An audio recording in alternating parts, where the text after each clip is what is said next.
Hello दोस्तों, स्वागत है आपका हमारे यूट्यूब चैनल याहू बाबा पे। सीएसएस के इस वीडियो कोर्स में आप सीएसएस की एक नई प्रॉपर्टी सीखने वाले हैं जिसका नाम है कॉर्नर शेप।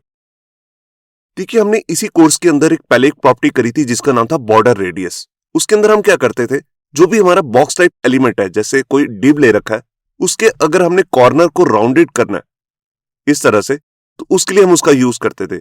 अगर हम बॉर्डर रेडियस की वैल्यू ज्यादा देते हैं तो यहां पर इस बॉक्स को ये सर्कल भी बना देता है या फिर इलिप्स।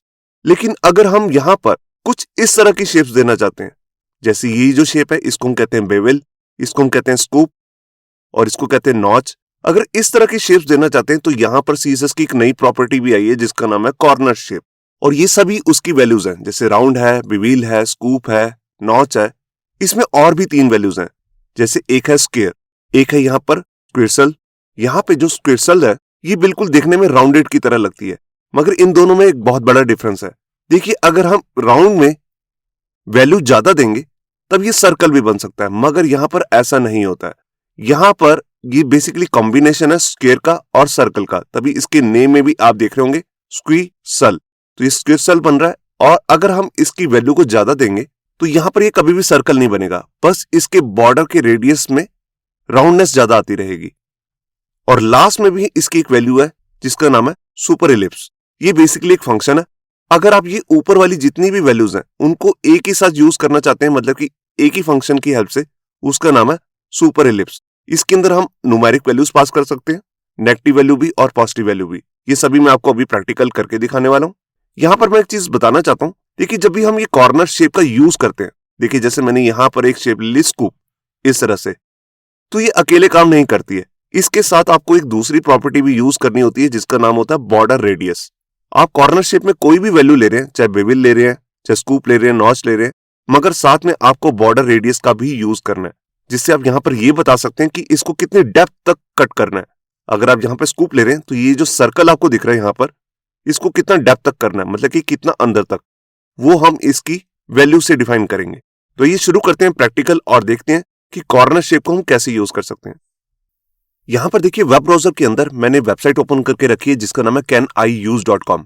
अब यहां पर जाकर देखिए, मैं आपको जो ये नई प्रॉपर्टी आई है कॉर्नर शेप, इसके बारे में बता रहा हूं कि इसको अभी सारे ब्राउजर सपोर्ट नहीं करते हैं। यहां पर आप देख सकते हैं कि इसकी जो सपोर्ट है वो क्रोम में आ चुकी है, एज में आ चुकी है और ओपेरा में आ चुकी है। मगर यहां पर कई मेजर ब्राउजर्स भी हैं जैसे सफारी और फायरफॉक्स। इन दोनों ब्राउजर्स में इसकी सपोर्ट अभी तक नहीं आई है। ये एक आउटडेटेड ब्राउजर भी है, इंटरनेट एक्सप्लोरर, इसको अभी हम नहीं देख रहे। और मोबाइल में भी क्रोम और यहां पर एंड्रॉइड ब्राउजर में ही अभी तक इसकी सपोर्ट आई है। तो अगर आप इसे अपनी किसी क्लाइंट की वेबसाइट पे लगाना चाहते हैं तो पहले आप यहां पर जाकर ब्राउजर सपोर्ट भी चेक कर सकते हैं। तो आने वाले कुछ महीनों में हो सकता है सफारी और फायरफॉक्स में भी इसकी सपोर्ट आ जाएगी। तो ये शुरू करते हैं प्रैक्टिकल। तो यहां पर देखिए, मैंने अपना एडिटर ओपन कर लिया जिसका नाम है VS कोड, और यहां पर एक HTML की बेसिक फाइल भी बनाई है जिसका नाम मैंने रखा है cornershape.html। इसके अंदर एक डिव लिया जिसपे ID लगाया बॉक्स, और इस पे एक बेसिक CSS लिखी है। इसका बैकग्राउंड कलर, हाइट और वेट आप यहां पर देख सकते हैं। अब मैं इसमें अपनी प्रॉपर्टी यूज करने वाला हूं जिसका नाम है कॉर्नर शेप, और इसकी सबसे पहली वैल्यू मैं आपको चेक कराता हूं जिसका नाम है स्कूप। ये देखिए, अब देखिए अगर मैं इस फाइल को सेव करूंगा तो यहां पर आपको कुछ भी रिफ्लेक्शन नहीं दिखेगा, क्योंकि जैसे मैंने आपको पहले ही बताया कि कॉर्नर शेप जो है ये अकेले काम नहीं करती है, इसके साथ आपको यहां पर बॉर्डर रेडियस भी लेना जरूरी है। तो यहां पर मैं बॉर्डर रेडियस की एक वैल्यू लेता हूं जैसे कि 80 पिक्सल। जितनी भी वैल्यू आप बड़ी देंगे उतना डेप्थ में यहां पर एक स्कूप का एक सर्कल बनेगा। तो यहां पर मैंने फाइल को सेव किया, और ये देखिए यहां पर आप देख रहे हैं, यहां पर हर कॉर्नर में एक स्कूप का सर्कल आ गया। स्कूप बेसिकली आपको मालूम होगा कि जैसे हम आइसक्रीम का स्कूप की बात करते हैं, बिल्कुल वैसे यहां पर स्कूप का एक गड्ढा सा बन गया। तो इसी को हम कहते हैं स्कूप शेप। अगर हम इसकी वैल्यू को कम देंगे, देखिए जैसे मैं इसको देता हूं 30, तो ये डेप्थ जो है ये कम हो जाएगी। तो यहां पर आप अपनी क्रिएटिविटी को यूज करके इसको अलग अलग तरीके से यूज कर सकते हैं। अगर आप यहां पर जितने भी स्कूप के अलग अलग कॉर्नर्स आ रहे हैं, इनको अगर अलग अलग डेप्थ देना चाहते हैं तो वो भी दे सकते हैं। कैसे देंगे, देखिए जैसे मैं यहां पर क्या कहता हूं 30 पिक्सल, और स्पेस देख के यहां पर देता हूं 80 पिक्सल।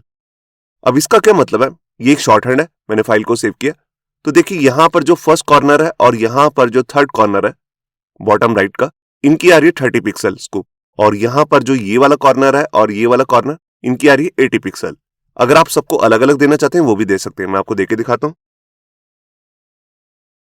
ये देखिए, ये पहला वाला जो हमारी वैल्यू है ये टॉप लेफ्ट के लिए चलेगी, ये चलेगी टॉप राइट के लिए, ये बॉटम राइट के लिए और ये बॉटम लेफ्ट के लिए। तो यहां पर देखिए सबकी अलग अलग वैल्यूज भी आप इस तरह से दे सकते हैं। अब यहां पर मैं कॉर्नर शेप की आपको सेकंड वैल्यू यूज करके दिखाता हूं जिसका नाम है बेवल, और इसकी एक वैल्यू देता हूं जैसे कि 30 पिक्सल। मैंने यहां पर फाइल को सेव किया, ये देख सकते हैं आप। अब देख रहे हैं हर कॉर्नर ऐसा लग रहा है जैसे मैंने कट कर रखा है। अब यहां पर मैं इसकी अगर वैल्यू को ज्यादा देता हूं, देखिए जैसे मैंने यहां पर दे दिया 60 पिक्सल, तो ये डेप्थ ज्यादा हो चुकी है। इसमें भी अगर आप हर कॉर्नर की वैल्यू अलग देना चाहते हैं तो यहां पर शॉर्ट हैंड भी यूज कर सकते हैं। ये देखिए जैसे मैंने सिर्फ शॉर्ट हैंड ये वाला यूज किया। अब देखिए ये वाले जो दो कॉर्नर्स है, यहां पर लग रही है 60 पिक्सल की बेवल और यहां पर लग रही है 30 पिक्सल। और अगर आप किसी कॉर्नर को देना ही नहीं चाहते, उसके लिए आप सिंपल 0 पिक्सल भी लिख सकते हैं। देखिए जैसे मैं यहां पर लिख देता हूं 0 पिक्सल, फाइल को मैंने सेव किया और ये देखिए अब यहां पर ऊपर वाले जो दो कॉर्नर्स है उन्हीं में बेवल का इफेक्ट आ रहा है, नीचे वाले कॉर्नर्स पे नहीं आ रहा। और अगर आप इस पे यहां पर बॉर्डर लगा के देखेंगे तो आपका जो बॉर्डर है वो भी इसी शेप में आएगा। मैं आपको लगा के भी दिखा देता हूं। यहां पर मैंने 1 पिक्सल की जगह दे देता हूं 5 पिक्सल, इसके स्टाइल दे दिए मैंने सॉलिड और इसको कलर दे दिए। यहां पर आप देख सकते हैं कि शेप भी बिल्कुल उसी टाइप में होगी जो हमारे कॉर्नर शेप थी बेवल। मैं यहां पर सॉलिड की जगह देता हूं जैसे डैश्ड, तो आप यहां पर देख सकते हैं कि हमारी जो शेप में ही यहां पर डैश का इफेक्ट आ गया। अभी के लिए मैं इसे हटाता हूं। अब मैं इसके बाद आपको थर्ड शेप यूज करके दिखाता हूं जिसका नाम है नॉच। तो नॉच क्या करती है, ये हर साइड से एक कट लगा देगी, एक शार्प कट। तो मैंने ये किया और यहां पर मैं सिर्फ एक की वैल्यू देता हूं अभी के लिए 60 पिक्सल। तो देखिए हर कॉर्नर पे 60 पिक्सल का यहां पर कट लग गया, नॉच कट। जितनी वैल्यू आप इसे ज्यादा देंगे, देखिए जैसे मैंने यहां पर दे दिया 90 पिक्सल, तो ये डेप्थ भी ज्यादा होती रहेगी। इसमें भी आप अगर हर साइड की वैल्यू अलग देंगे, देखिए जैसे मैंने यहां दे दिया 30 और यहां दे दिया 60 पिक्सल, तो हर कॉर्नर की शेप भी आप अलग अलग रख सकते हैं। इसमें मैं एक चीज आपको और भी बताना चाहता हूं। देखिए यहां पर आप कॉर्नर शेप के अंदर मल्टीपल वैल्यूज भी दे सकते हैं। अभी के लिए देखिए जैसे मैं यहां पर सिर्फ एक ही वैल्यू रखता हूं 60 पिक्सल, और यहां पर नॉच के साथ एक वैल्यू देता हूं जैसे स्कूप। यहां पर मैंने फाइल को सेव किया और ये देखिए अब यहां पर जो ये दो कॉर्नर्स हैं यहां पर तो नॉच लग गया और यहां पर स्कूप। अगर यहां पर मैं स्पेस देके एक वैल्यू और देता हूं जैसे बेवल, फाइल को सेव करता हूं। अब आप यहां पर देखिए, यहां पर पहले नॉच आ रहा है, फिर स्कूप है और यहां पर बेवल है। अब यहां पर के लिए मैंने फोर्थ में कोई वैल्यू डाली नहीं है, तो इसने अपने आप से ही इसके बिल्कुल जो अपोजिट कॉर्नर था उसी की वैल्यू यहां पर उठा लिया, मतलब कि स्कूप। इनकी भी वैल्यूज आप यहां पर अलग अलग दे सकते हैं। जैसे स्कूप को मैं करना चाहता हूं सिर्फ 20 पिक्सल और बेवल को करना चाहता हूं जैसे कि 40 पिक्सल, इस तरह भी कर सकते हैं। ये देखिए, तो डिफरेंट बॉर्डर रेडियस के साथ आप अलग अलग शेप भी दे सकते हैं। अब एक हमारी वैल्यू आती है इसके अंदर स्क्वायर, मैं आपको उसको देके दिखाता हूं। यहां पर मैंने कोई भी वैल्यू ले ली 60 पिक्सल। अब देखिए ये स्क्वायर है। अब आप सोच रहे होंगे कि इसकी क्या जरूरत है इस अलग से वैल्यू को। देखिए इसको आपको सिर्फ तभी यूज करना है अगर आप इसके साथ कोई कॉम्बिनेशन बना रहे हैं। देखिए जैसे मैं यहां पर एक कॉम्बिनेशन बना के दिखाता हूं दूसरी वैल्यू के साथ, स्कूप के साथ। तो यहां पर एक कॉर्नर को मैंने रखा है स्कूप और एक को स्क्वायर। तो देखिए इस तरह से हम स्क्वायर का यूज कर सकते हैं। अगर आपने इन दो कॉर्नर्स पे कुछ लगाना ही नहीं है तो आप यहां पर स्क्वायर भी यूज कर सकते हैं। अब इसके बाद मैं आपको एक वैल्यू यूज करके दिखाता हूं जिसका नाम है स्क्विर्सल। ये देखिए बेसिकली जो ये वैल्यू है ये कॉम्बिनेशन है यहां पर स्क्वायर का और सर्कल का। अब इसमें होता क्या है, ये देखने में बॉर्डर रेडियस की तरह, मगर ये वैसा काम नहीं करती है। ये कभी भी सर्कल या इलिप्स नहीं बनेगा ये बॉक्स। मैं इसकी वैल्यू जितनी मर्जी बढ़ा दूं, देखिए पहले मैं इसकी वैल्यू को कम करके दिखाता हूं। ये देखिए ये 20 पिक्सल का बॉर्डर रेडियस जैसा लग रहा है। मैंने इसमें वैल्यू दी 60, तो देखिए बॉर्डर रेडियस बढ़ गया यहां पर। मैं इसकी वैल्यू और देता हूं जैसे कि यहां पर दे दिया 90, या ये देखिए बॉर्डर रेडियस और बढ़ चुका है। मैं यहां पर देता हूं 200, फाइल को सेव किया। ये देखिए ये सर्कल नहीं बन रहा है। मैं इसको और वैल्यू देता हूं जैसे कि 400, तो आप देखेंगे कभी भी सर्कल या इलिप्स नहीं बनेगा। अब इससे ज्यादा इसकी वैल्यू बढ़ ही नहीं रही है, जो 200 में वैल्यू थी वही 400 में दिखा रहा है।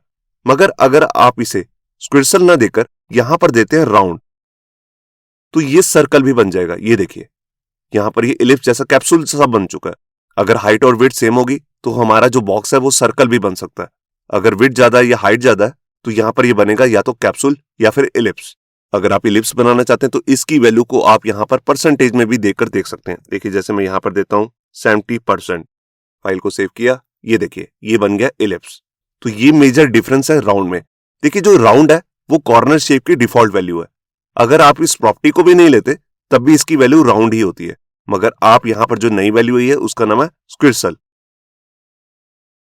जो सर्कल और स्क्वायर का कॉम्बिनेशन है। ये देखिए इसमें भी परसेंटेज के साथ आप वैल्यू दे सकते हैं।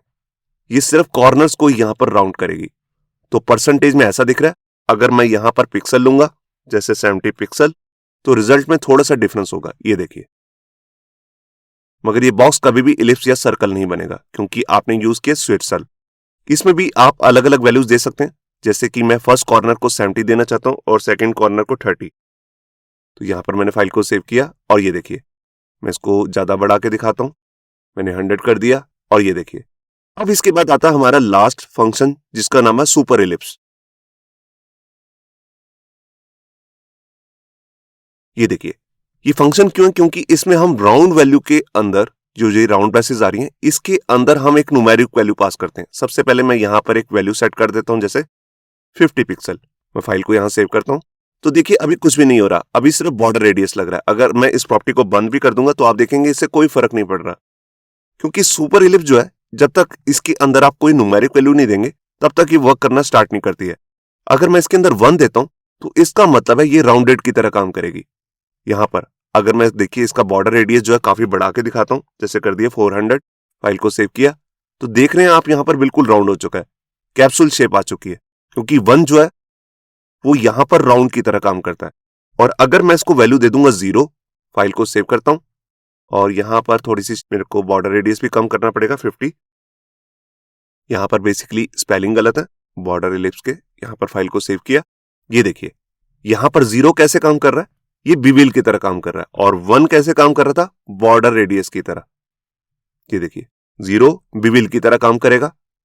इसमें हम बीच की भी कोई वैल्यू दे सकते हैं, जैसे 0.2, 0.3। मैं 0.5 लेके दिखाता हूं आपको। ये देखिए अब यहां पर जो है ये बॉर्डर रेडियस कुछ अलग तरीके से काम कर रहा है। यहां पर आपको कॉर्नर भी दिख रहा है इसका हल्का सा। जितना मैं वैल्यू इसको कम रखूंगा तो ये बिविल बनता जाएगा। देखिए मैंने 0.2 रखा तो ये बिविल के आसपास पहुंच जाएगा, हल्का सा यहां पर राउंडनेस आ रही है। अगर बिल्कुल 0 कर दूंगा तो बिविल बन जाएगा। ये देखिए इसकी वैल्यू को हम नेगेटिव वैल्यू भी दे सकते हैं। देखिए जैसे मैंने यहां पर दिया -1, ये स्कूप की तरह काम करता है। ये देखिए तो देखिए एक ही फंक्शन है सुपर इलिप्स, ये हर शेप ले सकता है। मैं -1.5 देता हूं तो देखिए यहां पर कुछ अलग तरीके से स्कूप होता जा रहा है। मैं 2.5 देता हूं, -2.5।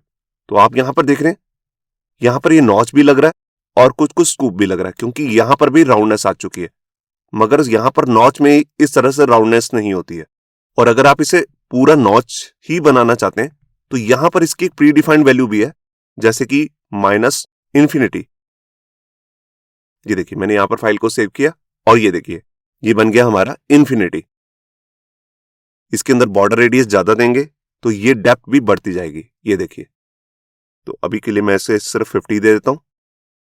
और अगर मैं इसकी इन्फिनिटी वाली वैल्यू पॉजिटिव में देता हूं, मैंने यहां पर माइनस हटा दिया, फाइल को सेव किया, तो ये बन जाता है हमारा स्क्वायर। तो आप देख रहे हैं कि कैसे सुपर इलिप्स जो है हमारी जो पिछली वैल्यूज हैं उसकी तरह काम कर रहा है। यहां पर ये नॉच की तरह काम कर रहा है, विविल की तरह, स्कूप की तरह, राउंडनेस की तरह, सबकी तरह काम कर पा रहा है। अब इसके बाद मैं आपको बताता हूं जो हमारी ये नई प्रॉपर्टी आई है कॉर्नर शेप, इसके अंदर हम यहां पर किसी स्पेसिफिक डायरेक्शन में भी शॉर्ट हैंड लगा सकते हैं। मतलब कि अगर मैं सिर्फ टॉप के जो ये कॉर्नर्स हैं इन्हीं को टारगेट करना चाहता हूं, या राइट के कॉर्नर्स को या बॉटम के कॉर्नर्स को, तो वो भी कर सकते हैं। तो उसके लिए इसके अंदर शॉर्ट हैंड की प्रॉपर्टीज आई हैं, मैं उसको आपको यूज करके दिखाता हूं। तो अभी के लिए मैं इस वाली प्रॉपर्टी को कमेंट कर देता हूं और यहां पर लिखता हूं कॉर्नर। कॉर्नर लिखने के बाद आपको यहां पर डायरेक्शन देनी है। देखिए इसके अंदर 4 डायरेक्शन है, टॉप है, बॉटम है, राइट है, लेफ्ट है। तो मैं कह रहा हूं कि मेरे को सिर्फ टॉप के जो कॉर्नर्स हैं उनको टारगेट करना है। तो प्रॉपर प्रॉपर्टी का नाम बनेगा कॉर्नर -टॉप शेप। इसके बाद आप इसके अंदर कोई भी वैल्यू लगा सकते हैं जो अभी तक हमने देखी है। जैसे मैं यहां पर लगा देता हूं स्कूप। ये देखिए यहां पर मैंने फाइल को सेव किया और ये देखिए जो ऊपर वाले जो टॉप के जो कॉर्नर थे वहां पर स्कूप लग गया और नीचे वाले कॉर्नर्स पे यहाँ पर राउंडनेस लग गई है, क्योंकि यहाँ पर बॉर्डर रेडियस दे रखा है तो बाकियों पे बॉर्डर रेडियस ही रहेगा मगर ऊपर वालों पे स्कूप काम करेगा। ये डायरेक्शन में चेंज करके दिखाता हूं, यहां पर कर देता हूं बॉटम। फाइल को सेव किया, अब ये उल्टा हो गया, स्कूप नीचे वाले कॉर्नर्स पे आ गया। अगर मैं यहां पर कर देता हूं राइट तो ये राइट वाले कॉर्नर्स पे लग जाएगा। और अगर मैं यहां पर आपको एक शेप बना के दिखाता हूं बेवल, और यहां पर वैल्यू थोड़ी सी मेरे को ज्यादा देनी पड़ेगी, जैसे कि 100, थोड़ी और ज्यादा देता हूं जैसे 130। ये देखिए, तो आप यहां पर देख रहे हैं बिल्कुल एरो जैसी शेप आ गई है बिविल से। मैंने यहां पर राइट कॉर्नर शेप दी है। तो इस तरह से इसमें लेफ्ट राइट टॉप बॉटम अलग अलग जो साइड्स होती हैं हमारे कॉर्नर्स की, उनके अकॉर्डिंग भी यहां पर प्रॉपर्टी बनाई गई है। इसी में हमारे पास एक लॉजिकल शॉर्ट हैंड प्रॉपर्टीज भी आती हैं। तो उसके लिए हम यहां पर अभी तो देखिए, जैसे मैं टॉप के लिए लिख रहा था टॉप और बॉटम के लिए बॉटम, तो उसके लिए हम यहां पर क्या करेंगे, देखिए यहां पर मैं जैसे लेता हूं ब्लॉक। अब ब्लॉक जो है यहां पर ये वर्टिकल काम करती है, मतलब कि टॉप और बॉटम में अगर आपने एक साथ देनी है तब इसका हम यूज कर सकते हैं। तो देखिए यहां पर मैं यहां पर लेता हूं जैसे स्टार्ट, तो मैंने क्या कहा, ब्लॉक का मतलब है वर्टिकली और स्टार्ट का मतलब है टॉप। अगर स्टार्ट की जगह मैं एंड लिख देता हूं तो इसका मतलब बन जाएगा बॉटम। तो आप ये भी ले सकते हैं। मैं इसकी वैल्यू को थोड़ा सा कम करता हूं, यहां पर करता हूं इसे सिर्फ 80। तो आप यहां पर देख रहे हैं कि जो बेवल शेप है वो सिर्फ टॉप कॉर्नर पे यहां पर लगी है, क्योंकि मैंने ब्लॉक दिया है तो वर्टिकली काम करेगा। अगर मैं यहां पर दे दूंगा एंड तो नीचे बॉटम पे लग जाएगा। और अगर मैं हॉरिजॉन्टली काम करना चाहता हूं उसके लिए यहां पर आता है इन लाइन। एंड का मतलब बनेगा राइट, ये देखिए राइट में यहां पर बेवल इफेक्ट लग गया। और अगर मैं यहां पर देता हूं स्टार्ट और यहां पर ये लेफ्ट के लिए काम करेगा। तो यहां पर आपको समझ में आएगा कि इनलाइन होता है हॉरिजॉन्टल और ब्लॉक होता है वर्टिकल। अगर आप किसी एक स्पेसिफिक कॉर्नर को भी टारगेट करना चाहते हैं वो भी कर सकते हैं। तो उसके लिए भी यहां पर नई प्रॉपर्टीज आई हैं, जैसे कि मैं आपको दिखाता हूं टॉप हाइफन लेफ्ट। पहले आप वाई एक्सिस की वैल्यू देंगे फिर एक्स एक्सिस की, तो ये प्रॉपर्टी बन गई हमारी। तो यहां पर सिर्फ इसने एक कॉर्नर को ही टारगेट किया, बाकी सब में यहां पर आप देख रहे हैं राउंड ही लग रहा है, बॉर्डर रेडियस लग रहा है। सिर्फ एक कॉर्नर पे यहां पर बेवल इफेक्ट लगा है। आप यहां पर कोई भी इफेक्ट लगा सकते हैं, जैसे मैंने स्कूप लगाया तो सिर्फ एक कॉर्नर पे काम करेगा। अगर मैं यहां करता हूं टॉप राइट तो देखिए ये टॉप राइट में आ गया। और अगर मैं इसे कहता हूं बॉटम राइट तो ये बॉटम राइट में ये शेप बन गई। इसी तरह बॉटम लेफ्ट भी कर सकते हैं। इसी में हमारे पास यहां पर जो ये शेप्स के पर्टिकुलर शेप्स के यहां पर हमने नेम दिए, इनका नेम हम स्टार्ट और एंड से भी रख सकते हैं। तो देखिए जैसे मैं सिर्फ टॉप लेफ्ट कॉर्नर को टारगेट करना चाहता हूं तो यहां पर मैं लिखूंगा कॉर्नर स्टार्ट फिर हाइफन स्टार्ट। देखिए जो पहला यहां पर स्टार्ट लिखा है ये वाई एक्सिस में काम करेगा, मतलब कि ब्लॉकवाइज, और ये करेगा इनलाइन वाइज, मतलब कि हॉरिजॉन्टली। तो यहां पर ये लेफ्ट के लिए काम कर रहा है, लेफ्ट राइट के लिए। और ये दूसरी वैल्यू जो है ये टॉप और बॉटम के लिए काम करेगी। ये देखिए अगर मैं यहां पर लिख देता हूं एंड तो ये राइट के लिए काम करेगा, ये देखिए। और अगर मैं यहां पर लिख देता हूं एंड तो इसका मतलब है बॉटम राइट, ये देखिए। इसी तरह मैं यहां पर स्टार्ट भी लिख सकता हूं, तो ये बन गया हमारा बॉटम लेफ्ट कॉर्नर। एंड का मतलब पहला वाले एंड का मतलब है वाई एक्सिस, मतलब कि बॉटम, और ये लेफ्ट राइट के लिए काम करेगा सेकंड वैल्यू, मतलब कि हॉरिजॉन्टली। और इन सब के साथ हम यहां पर बॉर्डर भी लगा सकते हैं। ये देखिए मैंने फाइल को सेव किया, थोड़ा सा बॉर्डर थिक कर लेता हूं, जैसे कि 5 पिक्सल। ये देखिए तो हमारा बॉर्डर रेडियस भी बिल्कुल वैसे लग जाएगा। यहां पर मैं एक चीज आपको और भी दिखाना चाहता हूं। देखिए अगर अब इसके अंदर हम यहां पर कोई एक पैराग्राफ डाल देते हैं, जैसे मैंने यहां पर 100 वर्ड्स का एक पैराग्राफ ऐड कर दिया, फाइल को सेव किया। अब आप यहां पर देख रहे हैं कि हमारा जो टेक्स्ट है वो बाहर की तरफ जा रहा है, इधर से भी कट रहा है। तो इसके लिए हम क्या करेंगे, इसका सोल्यूशन है कि अगर आप हाइट नहीं देते तो आप वर्टिकली कुछ सेट कर सकते हैं। ये देखिए यहां से सेट हो गया। अब यहां से ये बाहर जा रहा है तो इसके लिए हम क्या करेंगे, यहां से हम इसको पैडिंग लगा सकते हैं लेफ्ट साइड से, दोनों साइड से भी लगा सकते हैं। मैं आपको दोनों साइड से पैडिंग लगा के दिखाता हूं। तो जैसे मैंने ऊपर और नीचे से दे दिया 10 पिक्सल की पैडिंग, और यहां पर हमने 80 पिक्सल का गैप का ये बनाया स्कूप, तो यहां पर मैं 90 पिक्सल की लेफ्ट और राइट से पैडिंग दे रहा हूं। ये देखिए इस तरह हम इसको सेट कर सकते हैं। अभी देख रहे हैं आप इसकी विड्थ बढ़ गई है, क्योंकि पैडिंग लगाने से हमारे डिव की विड्थ बढ़ जाती है। अब ये 400 प्लस लेफ्ट साइड से भी 90 और राइट साइड से भी 90, तो बहुत ज्यादा हो चुकी है ये विड्थ। अगर आप इसकी विड्थ को नहीं बढ़ाना चाहते, रखना चाहते हैं सिर्फ 400 ही, तो इस पर आप दूसरी प्रॉपर्टी भी यूज कर सकते हैं, बॉर्डर साइजिंग बॉर्डर बॉक्स। इससे क्या होता है, पैडिंग लगाने से विड्थ नहीं बढ़ती। हाइट तो बढ़ जाए उससे कोई टेंशन नहीं है, मगर विड्थ नहीं बढ़नी चाहिए। तो होप सो आपको जो ये नई प्रॉपर्टी आई है कॉर्नर शेप, इसके बारे में समझ में आया होगा। और जो इससे रिलेटेड नई प्रॉपर्टीज और आई हैं जिसमें हम स्पेसिफिक एक शेप को या डायरेक्शन को टारगेट कर सकते हैं, किसी स्पेसिफिक एक कॉर्नर को या यहाँ पर डायरेक्शन को टारगेट करना चाहते हैं वो भी कर सकते हैं। होप सो आपको हमारा ये वीडियो ट्यूटोरियल अच्छा लगा होगा। अगर अच्छा लगा है तो वीडियो को प्लीज लाइक करना मत भूलिए। अगर आप ऐसी रेगुलर अपडेट्स चाहते हैं तो हमारे चैनल याहू बाबा को सब्सक्राइब करना मत भूलिए।